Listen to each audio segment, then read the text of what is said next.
Hello, good afternoon. Thanks for joining us. Please continue to enjoy your lunch as we go about this, but maybe just a little bit more quietly than we have been. Thanks for coming out. Welcome to our Issues and Ideas from the Mackinac Center. Today's event is on bottleneckers, and we'll talk a little bit about what that means. It's not a term I was familiar with, but I guess by the end of this, we all will be. If you want to wash windows, erect signs, or hang awnings in Detroit, you need to get a license required that almost nowhere else does. If you want to ship alcohol in Michigan, that can mean using a distributor that's hundreds of miles away. If you want to fly an airplane, you need 40 hours to be an amateur pilot, and up until a few years ago, 250 flight hours in order to pilot commercial aircraft. But in Michigan, you need 1,500 hours to be a cosmetologist and 1,800 hours to be a barber. Why is this? In each of these cases, the government has carved out a monopoly for a certain group. Most of the time, this was done at the strong urging of the people being protected from this competition. The reasons are always the same. Give us power in the name of public safety. In his brand new book, Dr. Dick Carpenter terms these groups bottleneckers. A bottlenecker is someone who uses the power of government to limit competition in the market and artificially boost their own profits. Bottleneckers use a variety of methods to achieve these goals, including tax loopholes, regulations, occupational licensing requirements, minimum wage laws, and many more. The end result when these special interest bottleneckers succeed is fewer choices and higher prices for consumers, fewer job opportunities for workers, and less innovation throughout the economy. We thank today our sponsor, Auto Owners Insurance, who's sponsoring a lot of these talks for us. I can tell you ahead of time, they knew nothing to do with the content, so we're not required to do anything insurance related or anything like that, but we appreciate their support. They've helped pay for this lunch that you're all having. During this talk, if you have any questions, when Dr. Carpenter is speaking, we have Q&A cards on the table. We'll collect those at the end. That just helps us make sure we're not getting redundant questions and kind of prioritizing. So go ahead and fill those out if you think of something, and we'll come pick them up and then ask questions. We'll have plenty of time for questions at the end. So here to talk about some of the reasons why this bottlenecking happens and what we can do about it is Dr. Dick Carpenter. Dr. Carpenter serves as Director of Strategic Research for the Institute for Justice, a national public interest law firm which sues on behalf of people oppressed by government rules. Long story short, he gets paid to help sue the government. He works with IJ staff and attorneys to define, implement, and manage social science research related to the Institute's mission. In his free time, he is a college professor at the University of Colorado Springs. Please welcome Dr. Dick Carpenter.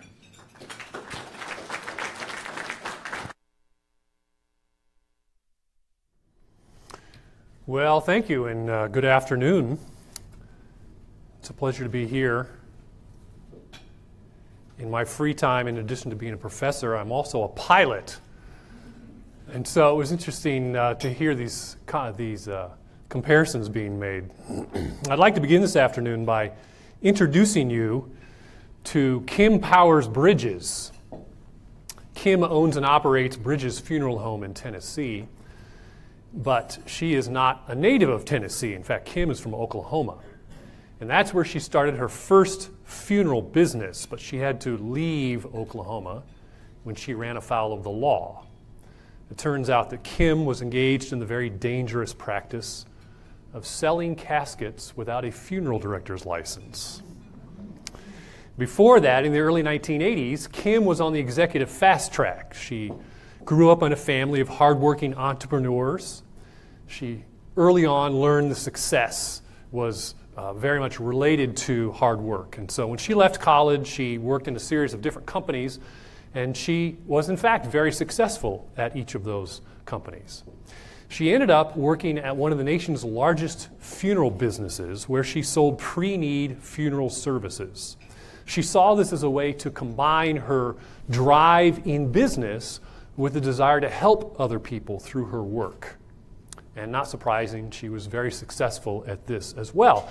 But in classic entrepreneurial fashion, Kim came to recognize that there was a need, a niche, to be filled in the funeral business.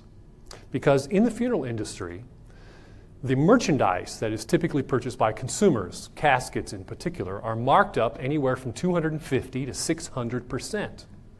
So Kim thought there must be a way to create a business to sell the same merchandise at much lower costs.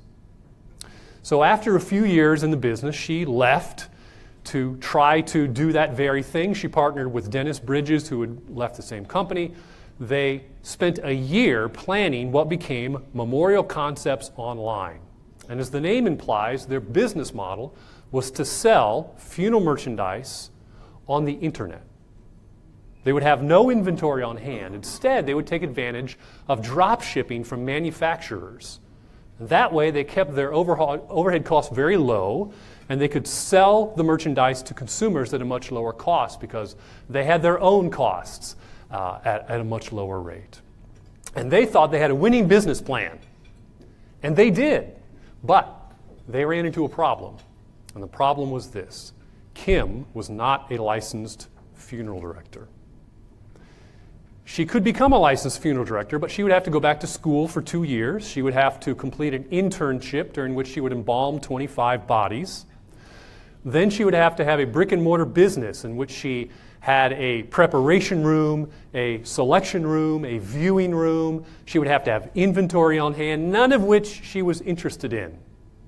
As if it were not irrational enough for the state to require a funeral director's license to sell an empty box, because that's what a casket is. A casket is just an empty box. The state also created a circumstance with a law that said an Oklahoma-based company could not sell caskets to consumers without a funeral director's license. But companies outside of Oklahoma could sell to consumers in Oklahoma without having to have a funeral director's license. So Kim could have taken her business, which was essentially computer servers. She could have taken that business and just moved across the state line to Kansas. And there she could have sold caskets to people in Oklahoma all day long. But she didn't want to do that. She wanted to stay in Oklahoma. She wanted to raise her family in her hometown of Ponca City. And she thought Oklahoma's law was wrong. And not only wrong, but injurious. So she stayed in Oklahoma and she fought the law. Well, she wasn't the only one who believed that the law was wrong. There were some state legislators who did as well. So beginning in 1999, legislators began introducing bills each year to remove the licensing requirement for the sales of caskets. Kim testified on behalf of several of those bills. And each year, they lost. And they lost for one reason and one reason only.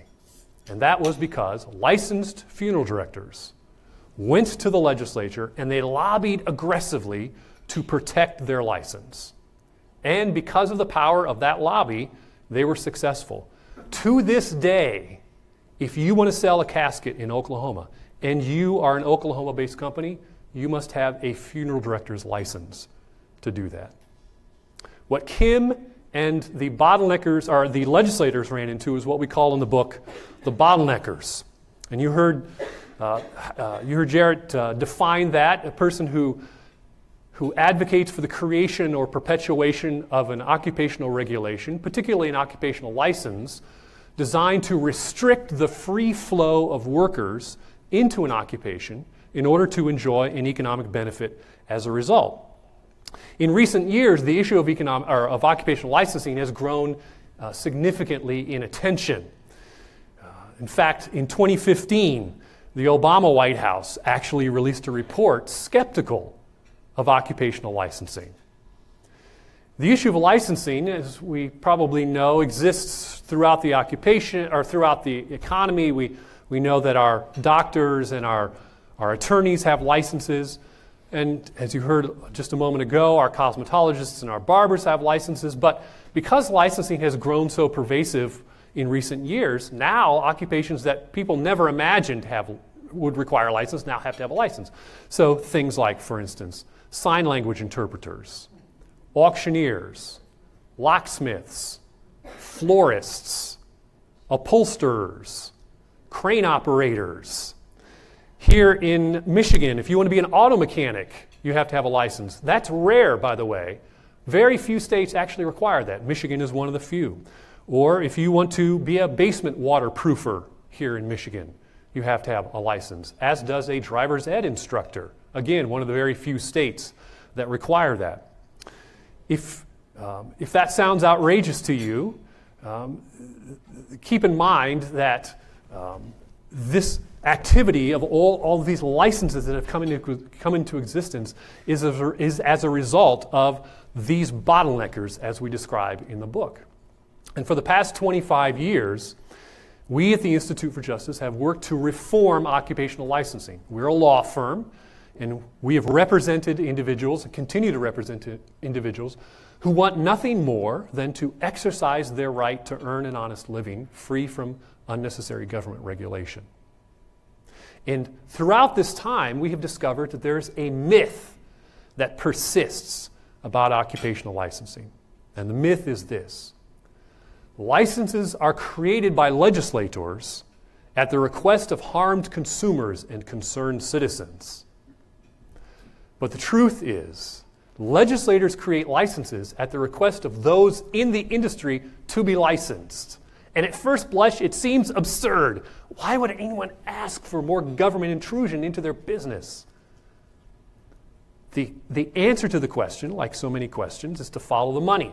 Those in the industry come to recognize that with a bottleneck, they can keep competitors out and artificially inflate prices and wages as a result to their own benefit. So think of funeral directors and their ability to mark up caskets somewhere in the neighborhood of 600%.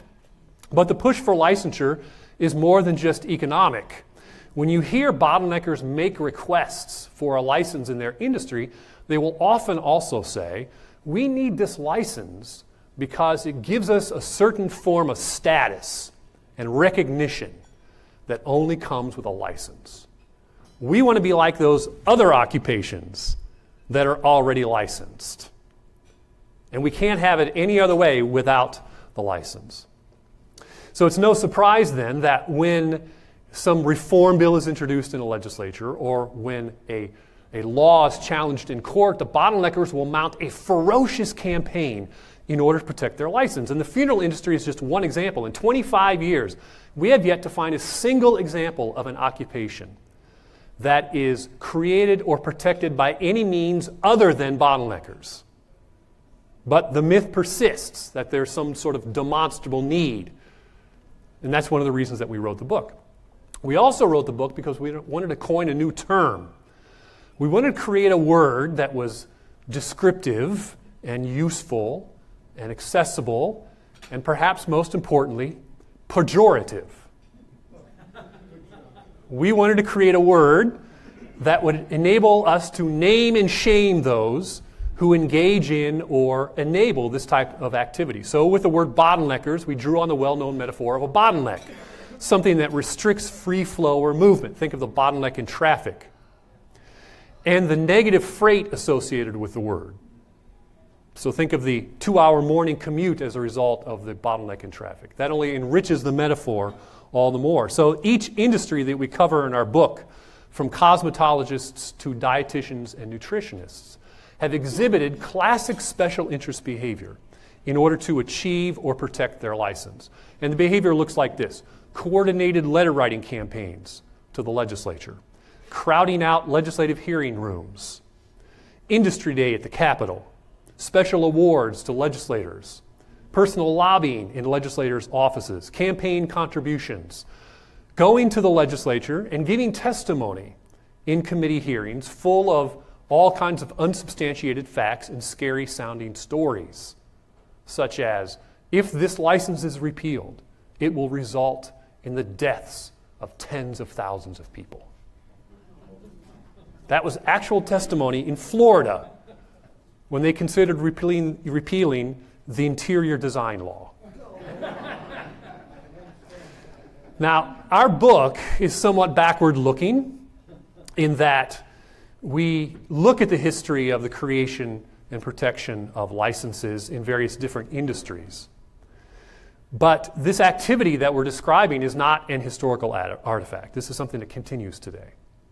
And there's no better example than the American Music Therapy Association and the Certification Board for Music Therapists. These two organizations have mounted a nationwide campaign to license music therapy. They go state by state asking for a license, and when they do, they say the same thing that bottleneckers have said for decades. We need this license to protect public health and safety from the unlicensed practice of music therapy. Now, regardless of what one thinks of the occupation, and we attach no value judgment to it, there is no evidence that there is a significant threat to public health and safety such that a license is necessary in this occupation. It has been practiced freely and safely for years. And the fact that some states have already adopted regulation is not because there is some demonstrable need. It is because the bottleneckers, the music therapists, have gone to the legislature begging for a license in their industry. They have a regulatory affairs team that coordinates state-based task forces. They go state by state and ask for the license. And they've been successful in a little more than half dozen states. Some of those requirements to earn the licenses in these states are quite severe. In Georgia, for instance, Georgia has probably one of the more severe licensing requirements. If you want to work as a music therapist now in Georgia, to earn that license, you have to earn a bachelor's degree or higher in music therapy from an approved music therapy program. And the program has to be approved by the Music Therapy Association, the same people that lobby for the bill. Then you will have to complete 1,200 hours of internship. You'll have to pass a national examination that's offered only by the music therapists. You'll pay more than $300 for that privilege. You'll pay fees to the state. You have to be 18 years of age or older, and you will have to pass a criminal background check. And research on occupational licensing tells us now, in Georgia and other states that have adopted regulation, consumers will pay as much as 15, perhaps upwards of 30% more for their music therapy services without necessarily gaining any more in terms of quality of service or protection from the public. And if at some later date the legislature were to go and try to reform this licensing law, the legislature will be overrun by licensed music therapists who are seeking to protect their license. And now they will be joined by the State Music Therapy Licensing Board, who is also there to protect its license. Now, boards play a significant role in our book, because after the creation of a license, the board is the vehicle by which the license is protected. Boards are composed almost entirely of people who are licensed in the industry. I say almost, because boards will typically have 1 or 2 members of the public. And this should be understood to be complete tokenism. A public member of the board is there as a token, even if that individual is sincere and seeks to represent the interests of the public. They are overwhelmed, certainly in numbers, if not in any other way, by the other members of the board. So make no mistake that having a public member is essentially worthless. The board members will continue to run things on their board and in their industry, regardless of what the public member thinks. Majority of the time spent on a board is focused on keeping a close eye on their particular industry, particularly focused on keeping that fence erect. So to introduce a new metaphor, or a different metaphor, think of a license as a fence around the occupation. And so the board spends most of its time policing that fence to make sure that there are no people encroaching upon their business, people doing the work of their occupation without earning the license. And they do that primarily through 3 means. First is a cease and desist letter that will go to somebody who's practicing without a license. Second is fines. Fines can be quite severe. In Florida, for instance, we analyzed the cease and desist letters and the fines for interior designers, which is licensed in Florida. Fines will range anywhere from $500 to multiple thousands of dollars for people who are engaging in this occupation without a license. And believe it or not, some occupations also can earn a disciplinary action of time in jail if you were to engage in a certain practice without a license. This is how boards spend most of their time. Even people who have sat on boards and no longer do will acknowledge or perhaps admit that this is how they spend their time. So there are two types of ways that people on boards are looking at the fence and patrolling the fence. One is to pay attention to people who are doing actual work without a license. So somebody who's holding himself out as a practitioner and doing the actual work of that occupation, the board will bring some disciplinary action against them. A second is what we call in the book license creep. And license creep is when the board takes an action against somebody who's not actually doing the occupation, but is actually working at the fringe of the occupation. So they seek to push their fence out further in order to sweep in somebody who's doing the work somewhat related to their occupation. A classic example is African hair braiding. So hair braiders don't do the work of cosmetologists. They braid hair. They don't cut hair. They don't color hair. They don't use chemicals on hair. They don't do cosmetology. They braid hair. But cosmetology boards over the years have come to say that is cosmetology, and they've pushed their fence out to try to sweep in African hair braiders and keep African hair braiders out of the ability to do their work. So the end result is, A, women who want to do hair braiding either stop or don't get started, or B, they do it in the informal economy. And that hurts not only the braider, but all the rest of us as well. So that's a classic example of how license creep looks. But in recent years, we've seen that license creep now takes a different form, a more insidious form. And that is, the fence is pushed out to include people who aren't actually earning any money in the occupation, particularly in areas where people just speak or give advice. And a really great example is Steve Cooksey. Steve lives in North Carolina. This is where he grew up. As a young man, Steve was very active, participated in lots of different sports. Even into his 20s, he was a very active person. He started out working in accounting, then went into management. Eventually, he was managing in a medical devices firm. And he began working 10, 11, 12 hours a day, exercising less and less. And his job became very stressful, as you can imagine. And so as a result, he began to put on a lot of weight. In fact, as he's about 5'10", he put on, at his peak weight, about 75 pounds over his ideal weight for his frame. And as you can imagine, what this resulted in was a lot of physical infirmities that went with it. So he had hypertension and high cholesterol, plantar fasciitis, lower back pain, acid reflux, et cetera, et cetera. And so when I talked to Steve, he said, if you were to open my medicine cabinet, it looked like a pharmacy in there. He said, I had just all kinds of bottles. I was taking all kinds of medications for all these things. I had no idea what was interacting with what. I just took them, thinking that they were going to help. In 2010, on Valentine's Day, Steve ended up in the hospital on the verge of a diabetic coma. Because this is what Steve's typical diet looked like. In the morning, breakfast was sausage, gravy, and biscuits. Lunch was fast food.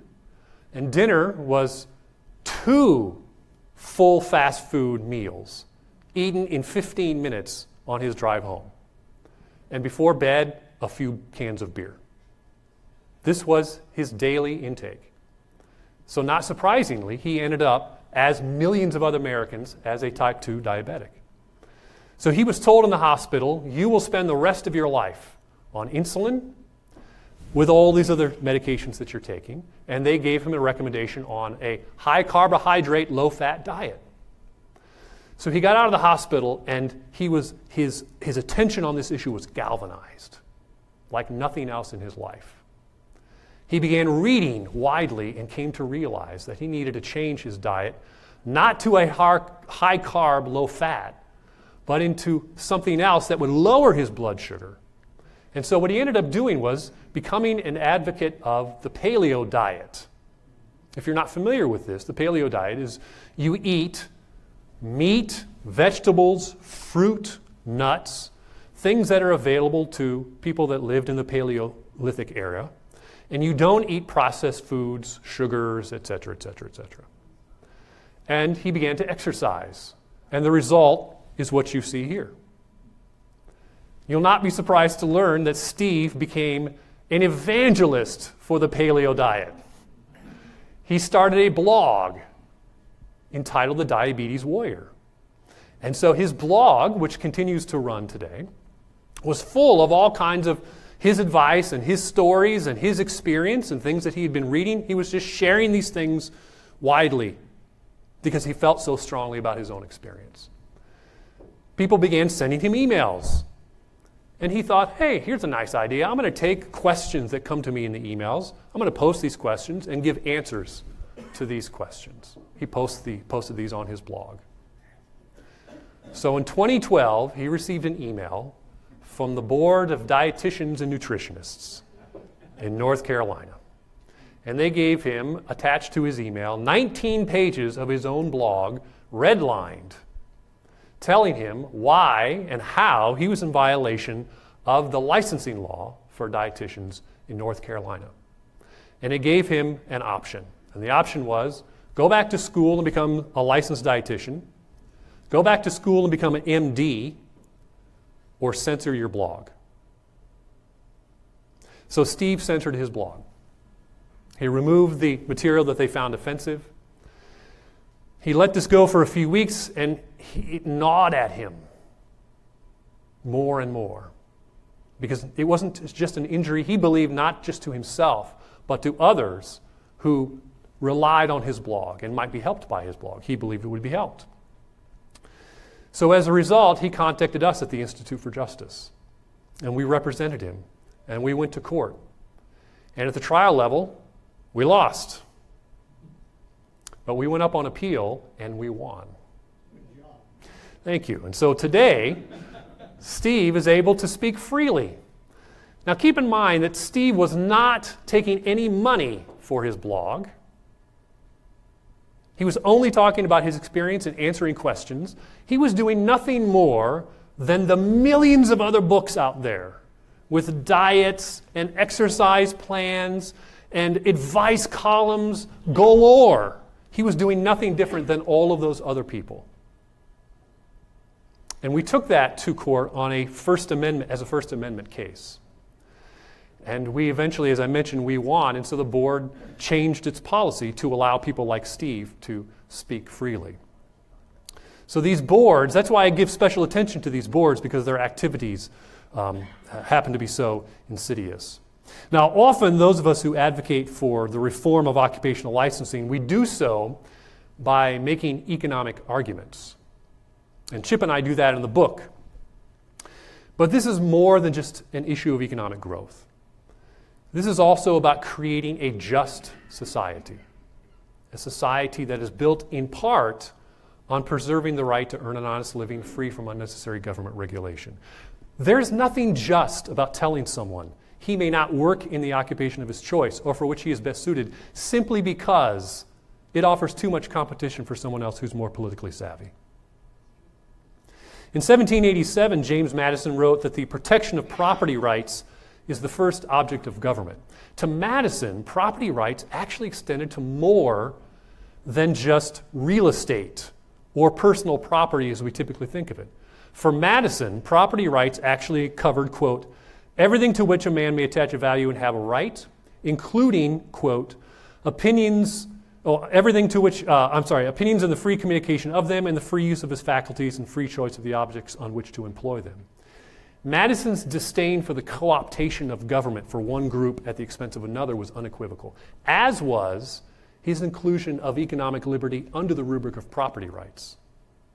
Here's how Madison describes it, quote, that is not a just government, nor is property secure under it, where the property which a man has in his personal safety and personal liberty is violated by arbitrary seizures of one class of citizens for the service of the rest, where arbitrary restrictions, exemptions, and monopolies deny to part of its citizens that free use of their faculties and the free choice of their occupations, which not only constitute their property in the general sense of the word, but are the means of acquiring property strictly so called. In condemning, quote, arbitrary seizures of one class of citizens for the service of the rest, or arbitrary restrictions, exemptions, and monopolies, Madison very well could have been talking about occupational licensing today. He could have been talking about bottleneckers today. So to fulfill Madison's call for a just government and to execute the first object of government, elected officials should protect the property rights of citizens, including free occupational practice. And those of us who love liberty, we should prod legislators toward reforming occupational licensing. And we should support those who work to break open bottlenecks and expand economic liberty.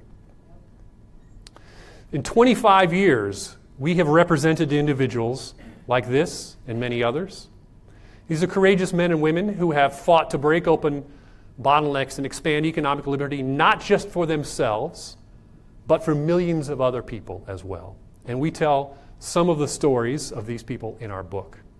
So for 25 years, we've done that work, and we're going to continue to do that work until we put economic liberty back in its place as a right as important as it was when Madison first wrote about it. So with that, I'm going to stop, and I think we're going to take some questions.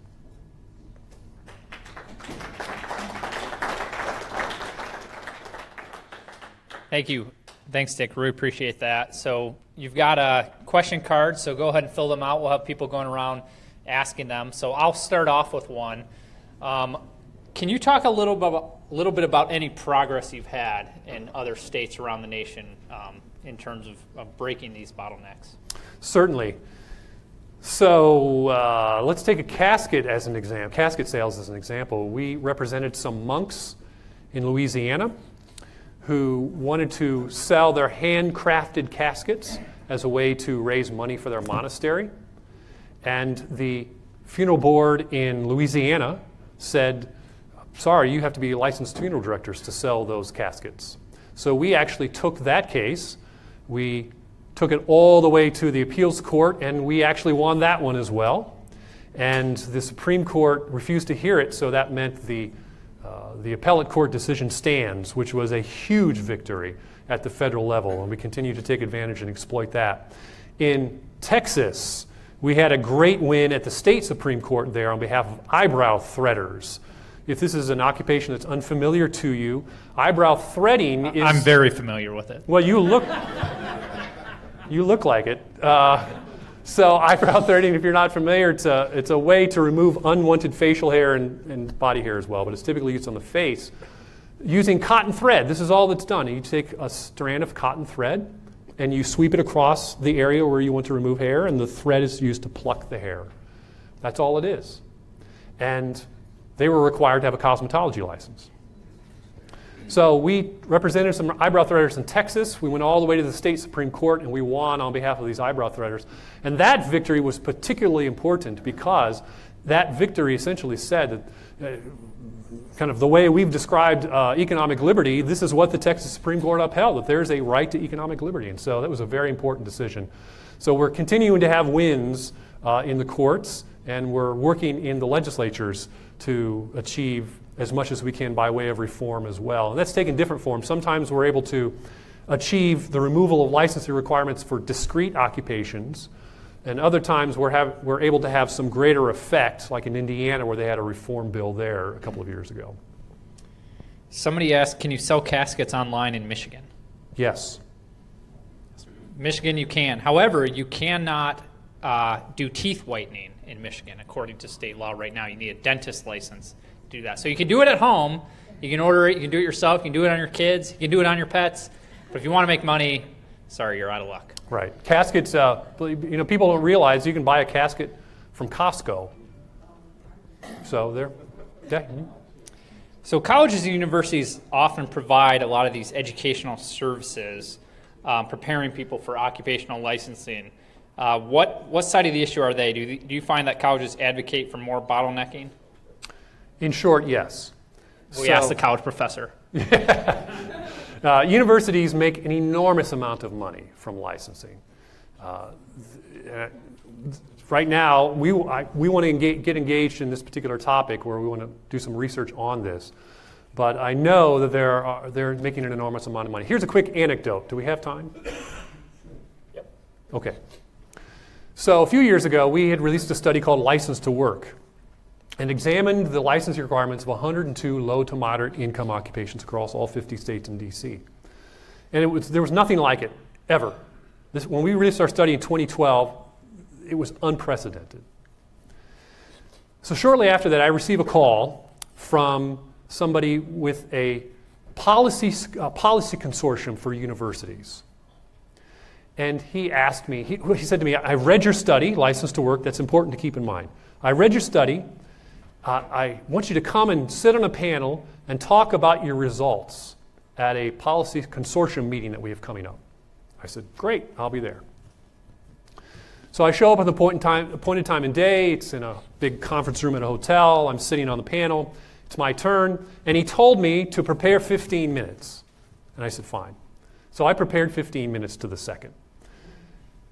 My turn, I'm maybe 6-7 minutes in.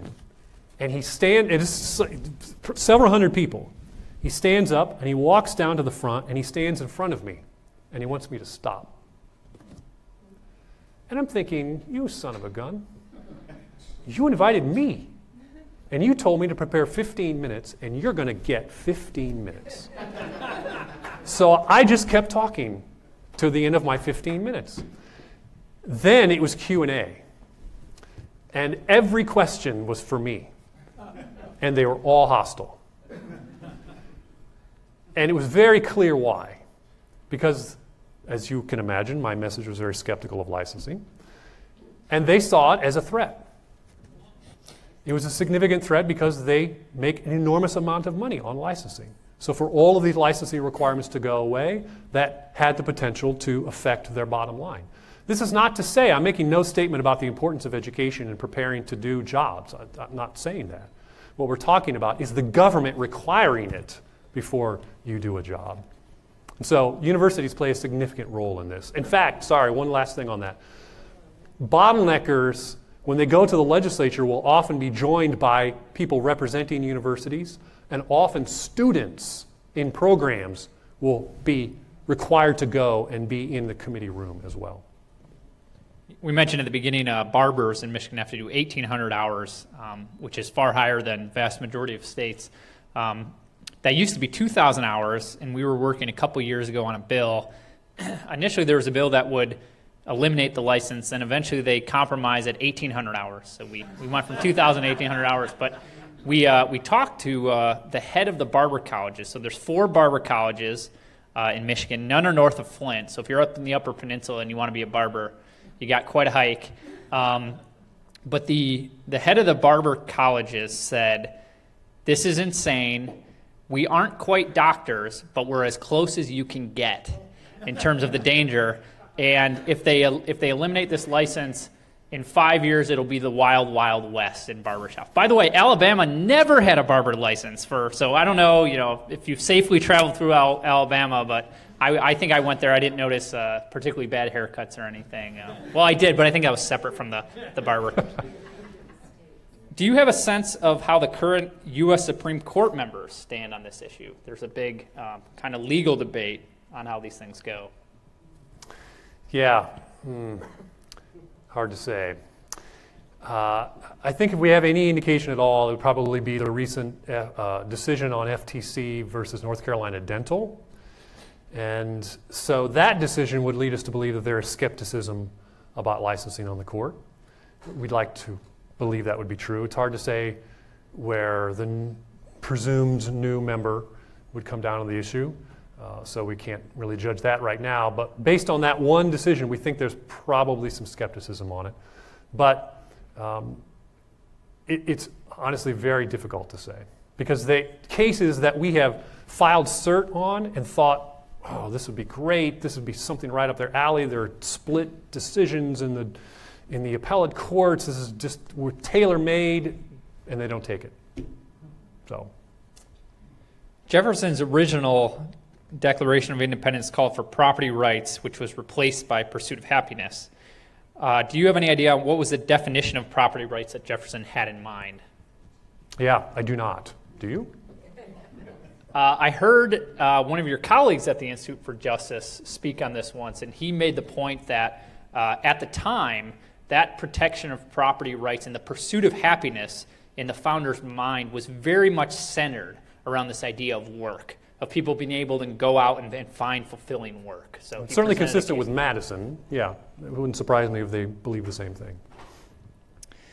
Have there been some examples of state boards going after any particular field, individuals trying to practice, especially based in other states? So you talked a little bit about providing a service in one state that was illegal in a state. Do you have, that's kind of an interstate commerce issue, but are state boards going after practitioners in other states that are providing services in those states? In their own state, yeah. So interior design is yet another good example of this activity. So Florida, as you can imagine, is a very attractive place for interior designers, say in New York, for instance, to practice, because people might split their time. They have a house in New York, they have a house in Florida, and so they've established a relationship with an interior designer in New York that has perhaps done work for them there.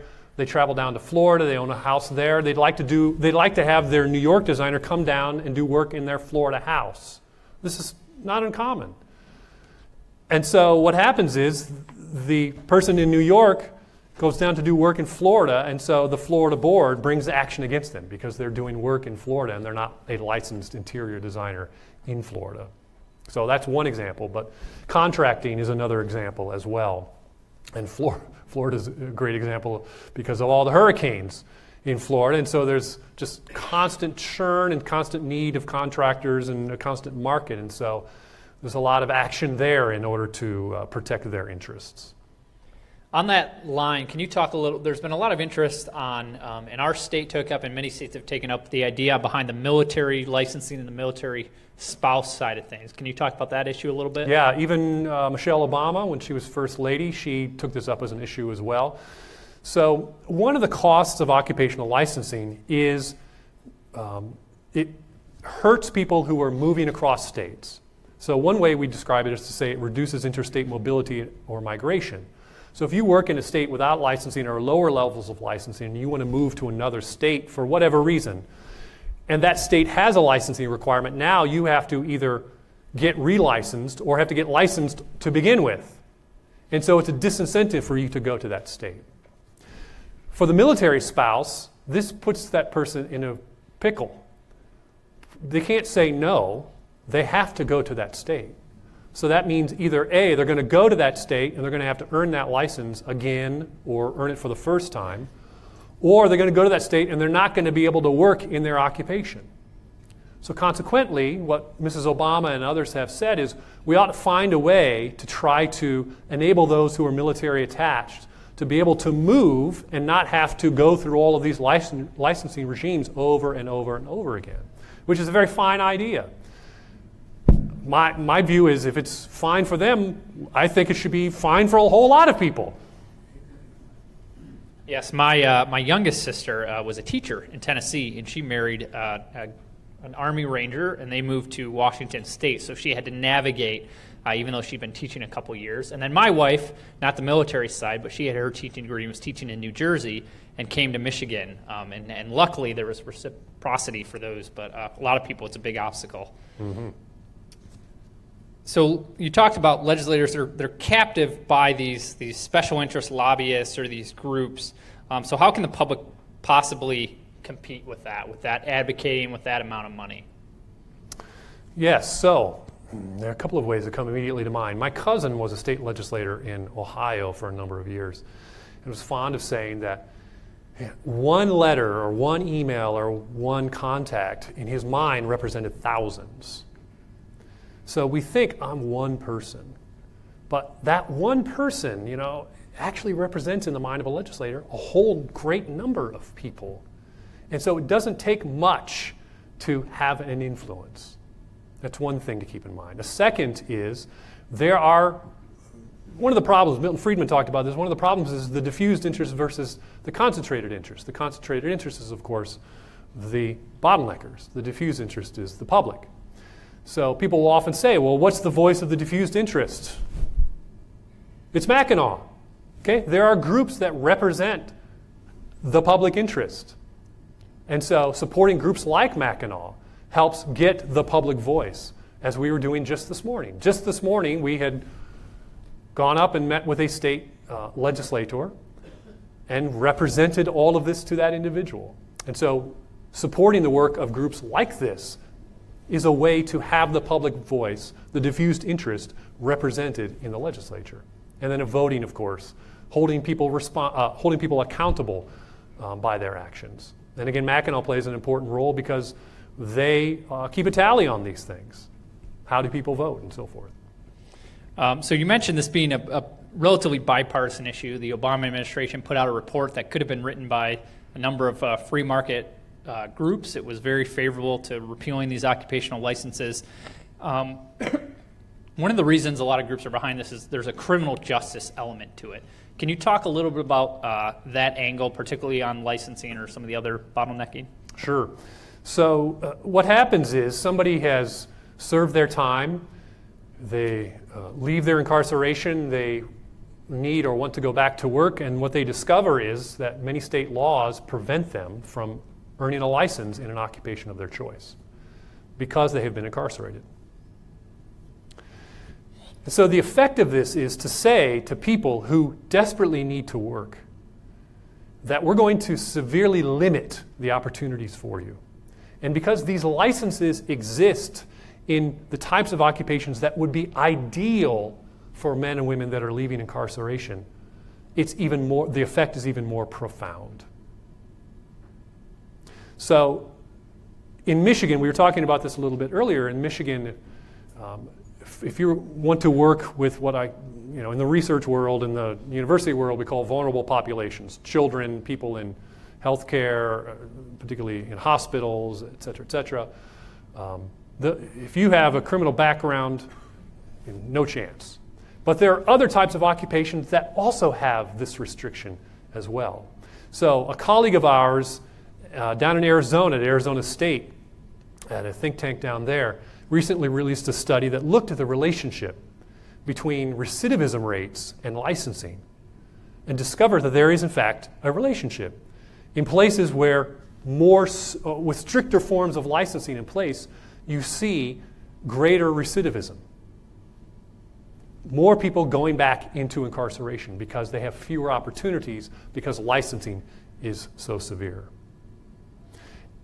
So this is an issue that has attracted people all over the political spectrum, people on the left and the right, as a way to try to fix this particular issue.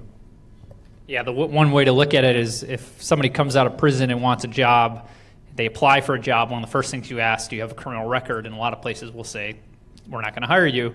And then if they want to go work for themselves and get a license, the state tells them, sorry, you can't get a license there.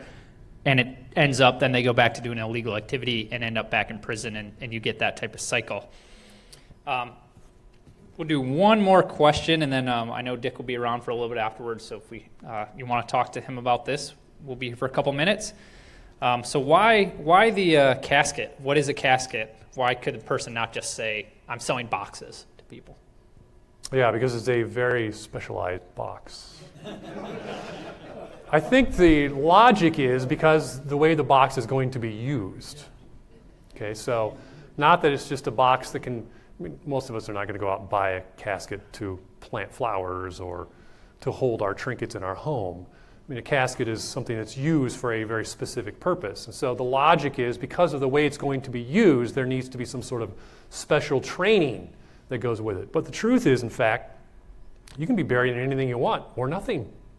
You can be buried in a cardboard box, wrapped in a shroud, put in a wicker basket, nothing at all, upside down, whatever you want.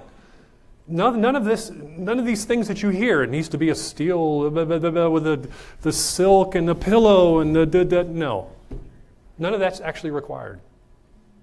And so this myth that there's something special about the casket, that you have to have some sort of special training, is in fact not the case. But in answer to the question, I think it's because there's an impression that it's going to be used for this very special purpose, and therefore you need special training. And that's when IJ attorneys have deposed members of funeral boards, this is in fact what they will say. There's health and safety concerns, and you need to know the composition of the casket, et cetera, et cetera. In fact, that's not true. All right, thank you, Dick. Yes, you bet.